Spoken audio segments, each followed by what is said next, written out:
I would not call the 9/11 hijackers martyrs. I call them murderers. So what about the 9/11 attackers and stuff? Does this Exactly. mean that Islam is true? What about this? Does that mean that's true? What about Buddhists who die for what they believe in? Does that mean it's true? I'd say two things.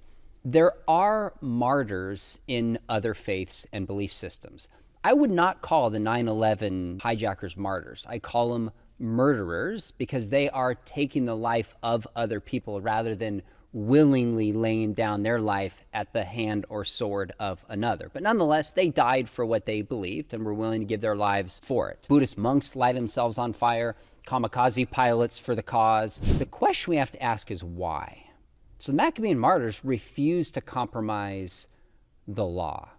The Buddhist monks do this in Vietnam because they were protesting it.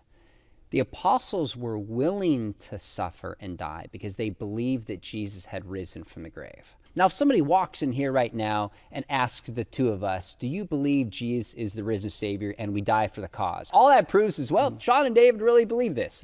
But there's nothing evidentially significant whatsoever for Christianity tied to our beliefs because we are 2,000 years removed from it. But the apostles were there. They claimed to have seen the risen Jesus. That puts them in a different epistemic position, you might say. And what we know about this relies upon their testimony. Now, their willingness to suffer and die doesn't prove that Christianity is true, but they're not making this up. They minimally really believe that Jesus appeared to them and they're willing to suffer and die for it.